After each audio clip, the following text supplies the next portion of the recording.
Yang pertama kali masalah nasionalisme saya ya, rasa kebanggaan saya terhadap Indonesia itu ternodai oleh sikap-sikap beberapa habaib. Tidak semua habaib, saya punya banyak teman habaib juga yang sampai sekarang masih silaturahim. Tapi ada beberapa habaib yang membuat hal-hal yang bagi saya menodai ke kemuliaan leluhur saya juga. Saya harus anggap leluhur saya bangsa Indonesia itu mulia, tidak kalah mulianya dengan habaib. Dan ini yang mendirikan Indonesia. Nah, rasa kebangsaan saya itu ternodai ketika muncul ya berita-berita yang terakhir ini. Saya ingin katakan dulu Kiai ya, bahwa bagi saya sendiri berdasar histori masuknya habaib yang baik yang masuk baru abad ke 19 maupun yang masuk sebelumnya, bagi saya sendiri apakah mereka itu turunan Nabi atau tidak, itu bagi saya enggak terlalu penting ya. Ba'lawi kalau bagi saya bukan gitu ya, bukan turunan Nabi karena dari filologi jelas ya, kemudian dari historik jelas, kemudian juga DNA yang terakhir itu yang sudah ini. Jadi saya tidak percaya. Tetapi bagi mereka yang percaya bahwa mereka itu turunan Nabi ya silakan aja. Saya tidak keberatan. Saya tidak percaya, tapi bagi mereka yang percaya silahkan. Kan sama aja orang ngaku turunan Menak Jinggo, turunan Ken Arok gitu. Saya tidak keberatan gitu. Memang kenapa kalau turunan? Bagi saya tidak ada urusan. Tetapi yang saya kemudian tersinggung dari itu ketika peran ulama-ulama Indonesia dan para pejuang Indonesia itu diremehkan. Misalnya cerita bahwa proklamasi kemerdekaan Mei 17 Agustus itu karena bisikan Habib tertentu kepada Bung Karno, itu kan tidak pernah ada dalam cerita itu. Semua yang menulis selama ini, Bung Karno pulang dari Dalat, dijanjikan kemerdekaan, lalu terjadi sini tarik-menarik antara pejuang. Yang satu ingin merdeka secepatnya, yang satu menunda sesuai dengan persetujuan Jepang. Sampai Bung Karno diculik. Tanggal 16 itu diculik, nggak ketemu Habib. Diculik oleh pemuda itu, nggak ketemu Habib siapa, diculik, dibawa ke Rengas Dengklok. Pokoknya merdeka sekarang, kata Bung Karno ntar dulu, gitu. Akhirnya sesudah itu malamnya rapat di rumah Laksamana Maeda. Laksamana Maeda itu adalah Dandim lah, Dandim kota Batavia, tapi angkatan laut kan, karena di Batavia, Dandim Batavia kalau itu. Laksamana Maeda itu yang minta Bung Karno, Bung, kalau Anda mau rapat untuk merumuskan proklamasi besok pagi, di rumah saya aja, aman, saya yang jaga. Bukan Habib, nggak ada Habib. Cerita Habib ini nggak pernah ada di dalam sejarah, kecuali dulu menjadi Usman Yahya itu menjadi muftinya Belanda, yang mengharamkan kita melawan Belanda. Justru itu Habib yang jelas itu tertulis dalam sejarah. Kalau Habib berbisik ke Bung Karno kapan? Dan tidak pernah ada cerita itu, gitu. Orang boleh mengatakan ya, oh, mungkin Bung Karno bicara berdua, ya tidak ada, sejarah itu tidak bicara, tidak percaya pada bicara berdua. Itu satu. Itu menodai, merusak rasa kebanggaan saya bahwa ini perjuangan bangsa Indonesia sendiri. Bahwa ada Habib membantu, ya bisa saja, kan bukan hanya Habib yang membantu. Anggota BPUPK itu kayaknya tidak ada Habibnya. Kalau Cina ada, Jepang ada, gitu. Arab non Habib juga tidak ada, karena Abdurrahman Baswedan itu kayaknya tidak BPUPKI, bukan masuk para pendiri gitu ya. Nah kok sekarang lalu Habib, lalu para pejuang dihabibkan semua kan, di Ponegoro, siapa lagi? Imam Bonjol. Wah itu kebanggaan orang Jawa loh di Ponegoro itu. Lalu dihabibkan. Habib dari mana? Ya Habib dari mana? Gitu. Nggak ada sejarahnya yang menyatakan itu. Nah itu, apalagi sekarang langkah-langkah khurafat ya yang dibangun oleh mereka. Yang ketika itu muncul gitu, kita nganggap kan itu seperti dongeng bukan buat seperti wahyu. Masa malaikat katanya diusir, malaikat dikirimi surat, ini apa ini saya bilang. Jadi agama tuh menjadi dongeng akhirnya. Saya percaya pada mukjizat, pada karomah, tapi enggak kayak gitu juga gitu. Yang cerita-cerita Habib. Nah, ketika ini muncul kan Rhoma Irama dituding-tuding oleh seorang Habib. Rhoma Irama, kamu fitnah, tunjukkan siapa yang bilang gitu. Kan kemudian muncul semua nih, ngomong ini ngomong ini ngomong ini, ada yang macam-macam bahwa satu kaki Habib itu lebih tinggi, lebih mulia dari 70 kepala kiai. Kan gitu, itu kan penghinaan betul. Kalau orang tidak terhina dengan ini, saya kira tidak, rasa kebangsaannya rendah. Karena itu dinyatakan, harusnya ditegur lah oleh kelompok habaibnya sendiri. Ada yang bilang juga Habib itu meskipun mabuk, berzina, itu jangan dimarahi. Karena kalau Habib itu pasti masuk surga. Aduh, dari mana? Nah kalau gitu, dan ini tidak ada yang menjawab bahwa ini tidak benar gitu. Nggak ada Habib yang menjawab gitu. Bahwa ini loh yang dikatakan. Nggak ada tuh yang menjawab. Hanya berkekeh aja bahwa Habib itu berperan di Indonesia. Habib itu wali, Habib macam-macam gitu. Nah oleh sebab itu, bagi saya ya silakan, Anda keturunan Ba'lawi gitu kan, ya silakan. Saya keturunan Mahmudin gitu, ya kan sama aja. Anda keturunan Minak Jinggo, enggak apa-apa, Minak Jinggo juga. Bagi saya sama aja Minak Jinggo atau Ba'lawi gitu, Kenaro gitu. Artinya mereka ini mempunyai kedudukan yang sama di depan hukum dan pemerintahan. Nah yang khurafat-khurafat itu menurut saya harus diakhiri sekarang. Karena menimbulkan fitnah kan. Fitnahnya apa? Misalnya itu mendirikan kuburan-kuburan itu karena si Habib itu yang dirikan kuburan-kuburan itu sebelumnya pernah berfatwa bahwa Habib itu meskipun sudah mati mendatangkan uang. Gitu kan. Itu kan fatwanya waktu itu agar orang menyembah. Lah, kok ujung-ujungnya lalu membuat kuburan agar orang bersedekah di situ? Kan tidak benar. Orang bersedekah agar ini dianggap Habib keramat. Ada di daerah Jawa Timur itu ada kuburan korban PKI tahun 65. Dulu disebut Sayyid Y gitu, kalau Jawa Timur kan Y gitu. Nggak ada yang peduli. Lalu tiba-tiba beberapa tahun terakhir ini itu dibangun di sini, dibangun Habib ini, orang berbondong-bondong. Kenapa? Ini siapa? Nggak jelas kan. Nah yang berarti itu membodohi bangsa Indonesia. Tapi saya ya hormat aja pada Habib-Habib seperti saya menghormati orang lain gitu. Karena kedudukannya bagi saya di depan hukum dan pemerintahan sama aja. Gitu. Kiai. Ya, jelas ya. Jadi beliau punya dua kesimpulan. Yang pertama, semua manusia sama. Ya. Mau Bani Minak Jinggo, mau Bani Ken Arok, Ken Dedes, apa yang lainnya lah, atau Bani Toshiba misalnya gitu, sama saja. Yang kedua bahwa beliau tidak terima kalau leluhurnya itu dihinakan, menganggap bahwa leluhur bangsa Indonesia ini tidak berjuang. Ya. Seakan-akan kuburan-kuburan para pejuang pahlawan itu nggak ada nilainya. Justru orang yang selama ini dianggap sebagai pro kepada penjajah kok malah dipahlawankan. Mungkin itu Prof. Iya. Jadi betul. Jadi yang membantu Indonesia itu berjuang sendiri. Satu-satunya bangsa yang mengusir penjajahnya adalah orang Indonesia dan bangsa Indonesia sendiri.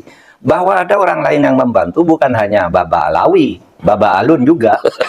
Baba Alun, iya kan? Iya. Baba Jack Ma. Belanda dulu yang mendirikan partai politik pertama di Indonesia itu dulu Belanda, namanya Eduard Weesdekker. Multatuli. Iya, itu kan membantu Indonesia. Gitu. Bukan hanya Habib. Jadi Jepang lebih banyak membantu daripada Habib. Malah kalau Jepang tuh memfasilitasi kemerdekaan itu sejak awal masuk. Minta agar lawan tuh Belanda karena kita bangsa Asia, bangsa yang sama dengan mereka. Kan itu Jepang. Sampai kita bangkit semua rakyat itu. Rasanya enggak ada tuh Habib-Habib waktu itu. Saya enggak tahu ya Habib siapa ya yang ikut-ikut begitu itu. Berjuang kemerdekaan Indonesia itu. Yang namanya terkenal ya. Kalau Pak Baswedan itu Arab Indonesia, tetapi dia menurut sumber itu bukan Habib. Baswedan tuh bukan Habib, bukan Ba'lawi maksud saya. Itu yang apa yang saya ketahui. Tapi mari kita bersatulah sebagai bangsa, jangan membuat kasta-kasta di dalam keberagaman. Yang satu lebih mulia, yang satu berhak masuk surga, yang satu masuk neraka, itu tidak boleh begitu. Dalam keberagaman itu sama di depan Allah, takwanya aja. Gitu. Ya, ketika mencuat masalah ini, Prof, masalah pembahasan nasab dan pengungkapan pemalsuan kuburan, termasuk juga pemalsuan sejarah kemerdekaan, pemalsuan berdirinya NU, pemalsuan Jatman dan sebagainya, muncul ada statement dari orang-orang tertentu yang mengatakan bahwa ini kan berarti membeda-bedakan antara yang satu dengan yang lain. Kita sama-sama pribumi gitu loh. Kenapa harus ada dikotomi? Tapi kalau kita lihat memang siapa sih yang memulai memisahkan diri dari istilah keindonesiaan dengan menyebutkan daerah-daerah asalnya kan? Nah, tanggapan Profesor gimana? Enggak, kalau identitas kesukuan di Indonesia itu sudah lama, tetapi tidak pernah ada statement bahwa satu suku misalnya Jawa lebih mulia dari Melayu, Melayu lebih mulia dari Batak, Batak enggak ada waktu itu. Ini kan baru-baru saja ini lalu dimasukkan dengan cara keagamaan bahwa Habib itu lebih mulia. Silahkan bagi yang percaya, karena yang tidak percaya itu punya dalil keagamaan yang kuat juga bahwa orang yang di depan Allah itu hanya takwanya, bahwa siapapun kalau bersalah ya dihukum, kan begitu. Itu dalilnya. Jadi lalu kalau Habib lalu tidak dihukum, Habib tidak dosa, itu kata siapa? Saya ini tidak tahu ya sejak kapan munculnya Habib ini sebagai kelas sosial yang tinggi gitu ya. Dulu waktu saya kecil Habib tuh ya biasa aja, jual minyak nyong-nyong, jual buku apa Ratib Hadad gitu, buku-buku dijajakan ke rumah lalu kita kasih makan. Itu Habib dulu. Saya tidak tahu kapan kemudian Habib dianggap orang ini. Saya kira kalau peristiwa politiknya saya menandai itu sejak zaman reformasi. Sebelum reformasi itu Habib ya sama aja dengan orang lain gitu. Kok tiba-tiba sesudah reformasi muncul satu kelas tertentu yang kemudian melunjak-lunjak terus. Aduh, saya bilang bangsa Indonesia ini ya mulia juga, dan itu sebabnya saya mau bicara di sudut sejarah perjuangan bangsa, dari sudut politik dan dari sudut konstitusi aja. Akidahnya saya ikutlah ya, dengan Ahlus Sunnah wal Jamaah gitu, yang juga bermacam-macam. Saya ikut, saya tidak akan berdebat soal itunya karena sudah saya punya akidah juga yang sudah saya yakini sebagai orang Ahlus Sunnah wal Jamaah. Gitu aja. Nah, terus kaitannya dengan semakin berkepanjangannya konflik masalah nasab itu ya, Prof. Mungkin punya pandangan lembaga mana atau institusi mana yang punya dalam tanda petik kewajiban ya, baik secara moral maupun secara konstitusi untuk mungkin menuntaskan masalah ini supaya cepat tuntas, karena bagaimanapun juga sekarang sudah menjadi isu yang bahkan menginternasional dan menimbulkan konflik horizontal di antara warga kita. Apa yang harus dilakukan dan oleh siapa gitu? Kalau itu sebenarnya yang paling berperan ya tokoh-tokoh masyarakat sendiri. Tetapi sebenarnya kalau di dalam konvensi PBB itu memang konvensi tentang hak asasi manusia itu tidak boleh lah ada diskriminasi, ada tindakan-tindakan yang membedakan kelompok masyarakat, pria, wanita, warna kulit, agama, Habib bukan habaib, itu harus dianggap sama. Itu konstitusi internasional, konvensi PBB yang kemudian diakui juga di dalam tata hukum kita. Nah, oleh sebab itu kalau sifatnya apa hubungan sosial, supaya tokoh-tokoh masyarakat ya seperti Kiai Syarif sudah lakukan, semua harus berteriak dalam hubungan sosial. Tapi kalau sudah mengarah ke kriminal, melakukan diskriminasi dan orang yang didiskriminasi tidak terima, itu bisa mengadukan ke pengadilan. Bisa. Itu pelanggaran, itu tindakan melanggar hukum. Menganggap satu ras, satu suku lebih rendah dari kelompok lain. Nah, tapi jangan sampai ke situ lah ya, jangan sampai ke situ. Tapi hukum ya bisa saja, apalagi kemudian ada komersialisasi gitu ya. Pengumpulan uang dari kuburan-kuburan yang tidak pernah dipertanggungjawabkan sampai berpeti-peti konon ya, meskipun itu. Tapi mungkin juga loh uang banyak itu. Karena kalau orang Indonesia datang ke kuburan-kuburan yang dianggap keramat itu kan ada, kadang-kala ada yang mungut, kadang-kala juga ada amplop di situ dimasukkan kotak gitu. Ya saya sering juga ke kuburan Wali Songo, ke kuburan apa kalau ada kotak itu kan masukkan gitu.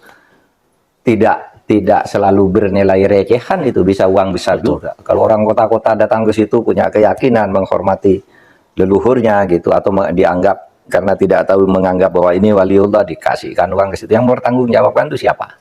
Gitu kan? Nah itu bisa juga pemungutan uang tanpa izin dan itu tidak boleh. Itu bisa masuk kategori pungli ya, Prof? Ya bisa aja, tinggal anunya aja. Bukan pungutan lillahi ta'ala ya. Ya tapi kita tidak usah sampai ke sana lah. Kita sebagai bangsa bersatu aja. Jangan berpikir bisa mendiskriminasi oleh orang lain. Gitu aja. Nah, untuk polemik nasab sendiri misalnya. Kan tadi Profesor sudah menyimpulkan bahwa Ba'alwi atau Habaib itu beliau yakin bukan dzurriyyah Rasulullah. Tetapi faktanya di tengah masyarakat masih ada kelompok-kelompok yang juga terbagi dua suara ini. Untuk menyelesaikan, untuk mengambil kesimpulan atau konklusi bahwa ini dzurriyyah atau bukan itu mungkin siapa yang harus, apa yang harus dilakukan, Prof? Gini, saya tadi katakan tokoh-tokoh masyarakat sendiri. Yang kedua tentu ilmu pengetahuan. Kan? Ilmu pengetahuan sekarang itu sudah sangat canggih. Sudah ada tes DNA, ada filologi, ada ilmu sejarah, gitu ya. Itu kan sebenarnya bisa menjelaskan. Tapi mungkin itu dalam waktu pendek kita mungkin hanya bisa meredakan situasi itu. Tapi kalau menghilangkan pendapat-pendapat yang salah itu perlu waktu pendidikan yang mungkin agak sedikit lebih lama. Tidak apa-apa. Kita didik masyarakat, kita beri kesadaran bahwa ini tanah air kita yang kita banggakan, diperjuangkan oleh leluhur kita sendiri, gitu. Dengan catatan sejarahnya yang sudah lama, bukan sejarah-sejarah buatan baru, gitu. Sudah lama. Nah, Gitu kira-kira perlu nggak ada pertemuan antara dua pihak yang berselisih tadi diinisiatifi oleh siapa gitu? Apakah Majelis Ulama atau PBNU atau oleh pemerintah? Ya silakan aja kalau itu bagus kalau memang bisa dilakukan. Kalau saya sih, kalau saya ketemu dengan duanya hari ini, saya ketemu dengan Kiai Syarif Rahmat. Kemarin saya ketemu dengan para habaib yang paham dengan apa yang saya katakan, bahwa saya tidak percaya soal itu, tetapi kalau Anda percaya saya hormati, gitu aja. Dan ketemu makan dan mau berdiskusi. Sudah dijadwalkan akan diskusi, oke diskusi saya bilang. Nah itu tadi ketemu makan, kami juga sudah ngalami barusan tuh. Itu datang langsung, ya kebiasaan pada suku kan pidato, kopi, dahar, nah ini foto-foto. Terkait dengan pemalsuan sejarah tadi, Prof. Ini kan berhubungan dengan marwah kebangsaan kita. Iya itu yang saya rasakan, saya merasa terpukul tuh marwah kebangsaan saya itu, marwah bahwa nenek saya dilecehkan, dianggap pemimpin-pemimpin saya, guru-guru saya, kiai-kiai saya dianggap kepalanya tuh di bawah Habib gila sekalipun katanya. Kan Habib gila kok, kalau turun Nabi gila sekalipun enggak apa-apa itu masuk surga kan gitu. Kalau kiai-kiai Indonesia tuh apa? Kamu kan kalau enggak ada Habib kamu nyembah batu katanya. Masa iya begitu. Itu sejarahnya ya bahwa Islam datang dari sana iya, tapi tidak bisa lalu diklaim oleh orang yang menamakan diri Balawi. Karena sumbernya banyak di Indonesia. Betul. Banyak orang kita juga yang belajar Islam langsung ke sana. Iya kan? Bahkan ada Cheng Ho juga. Iya, ada Cheng Ho. Iya kan? Saya sering mengingatkan teman-teman bahwa ada juga dari Trah Cina atau Tionghoa yang ikut berdakwah di Indonesia seperti Raden Fatah kan itu. Iya, Raden Fatah. Itu Cina. Cina. Itu fakta lah ya. Iya. Nah, tapi masalahnya kan gini, Prof, sekarang itu kaitan dengan tadi ya pemalsuan sejarah, bahkan sudah ada di buku-buku toh. Bayangkan anak-anak sekolah sudah diajari buku-buku yang sejarahnya itu palsu. Kira-kira bisa nggak? Karena kan pelakunya itu sudah diketahui. Si sutradaranya, pembuat naskahnya itu sudah diketahui. Si pembuat kuburan palsu, pembuat sejarah palsu, memasukkan sejarah Datman, sejarah NU yang diputar balikan itu kan diketahui lah kelompok dan orang mana. Bisakah itu hal ini dibawa ke ranah hukum? Ada dua. Kalau sejarah itu betul-betul ditulis sejarah berdasar fakta dan analisis ilmu sejarah, itu tidak bisa ditentukan mana yang benar dan salah. Biar terus ilmu berkembang, saling berdebat, saling membuktikan sejarah. Kalau itu sejarah. Tapi kalau itu buatan, sengaja memalsu, itu melanggar Undang-Undang Nomor 1 Tahun 1946. Apa itu? Membuat kebohongan berdasar ras, suku, dan macam-macam gitu. Itu kan ada Undang-Undang Nomor 1 46 lah itu. Ancamannya berat lah itu. Kalau berarti pidana ya? Iya pidana. Undang-Undang Nomor 1 46 itu tindak pidana. Tindak pidana peraturan tindak pidana Indonesia gitu anunya. Dan sekarang masih berlaku. Dan banyak yang jadi korban gitu. Bisa orang buat sejarah sengaja memalsukan. Kalau sengaja memalsukan. Tapi kalau ada dasarnya, metodologinya, hanya bisa dilawan dengan metodologi yang sama. Kan gitu. Ya, itu. Makanya kemarin waktu saya Menko Polhukam itu kan ada yang minta agar pemerintah menulis ulang sejarah Indonesia. Persis, saya setuju betul. Saya bilang, tulis ulang sejarah Indonesia, yang nulis siapa? Nanti ganti pemerintah disalahkan. Versi lagi. Disalahkan lagi kan? Orde Baru sudah nulis sejarah, katanya salah. Diperbaiki, bilang lagi itu salah. Lah sudah, kembalikan ke ilmu saja, nanti kan masyarakat akan dewasa makin lama itu. Nah itu kan dalam kasus-kasus yang mungkin mukhtalafih ya. Iya. Kalau yang mujma' alaih misalnya atau mutafaqun alaih kan, seperti proses kemerdekaan. Kemudian ada cerita baru. Ini kan jelas bukan mukhtalafih, bukan sesuatu yang diperselisihkan. Atau katakanlah bahwa ini sudah pasti NU berdirinya seperti ini, Jatman berdirinya seperti ini, saksinya lalu ada orang yang membuat cerita tersendiri yang sama sekali tidak punya landasan historis. Nah itu kan berarti pelanggaran ya. Apakah ada jalan untuk Itu pelanggaran kaedah keilmuan kan, ilmu sejarah namanya. Ya, bisa dibawa ke ranah hukum ya? Ini kan negara ya. Enggak, kalau mereka mengatakan sejarah lalu tidak ada tindak pidananya. Tetapi kalau sengaja memalsukan sejarah itu namanya berita bohong. Tidak boleh. Ada pasalnya. Ada pasalnya, banyak kalau itu pasalnya. Bisa macam-macam.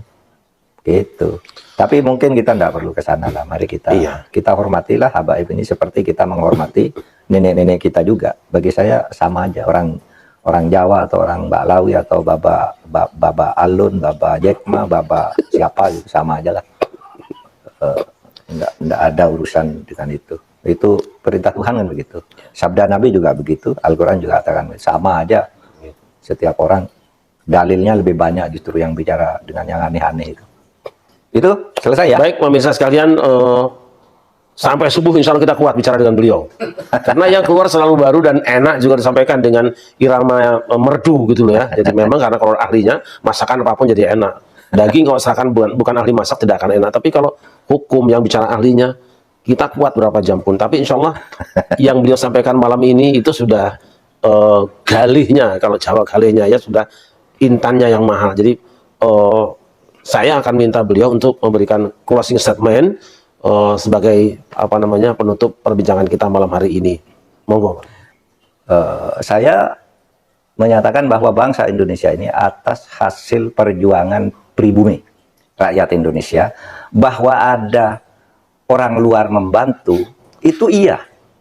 Ada Baba Alwi, ada Baba Alun, ada Edward Ledecker, ada Maeda, itu orang Jepang, orang Cina, orang apa juga ikut membantu, orang Arab ikut membantu, tapi yang berjuang kita sendiri.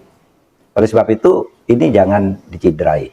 Saya cinta bangsa dan negara ini dengan sepenuh hati, ya berdasar keimanan saya kepada agama saya, kepada Allah Subhanahu wa Ta'ala, dan keyakinan saya di dalam cara berislam.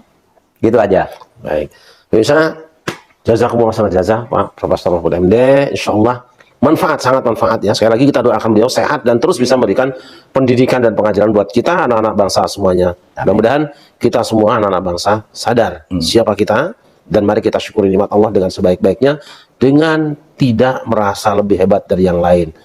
Kita sering mengatakan siapapun boleh ada di sini, tetapi jangan melukai hati Bunda Pertiwi sebab itu akan mengusik perasaan kami semua. Terima kasih. Hasbunallah. Assalamualaikum warahmatullahi wabarakatuh. Waalaikumsalam warahmatullahi wabarakatuh. Mohon maaf. Enggak. Jason.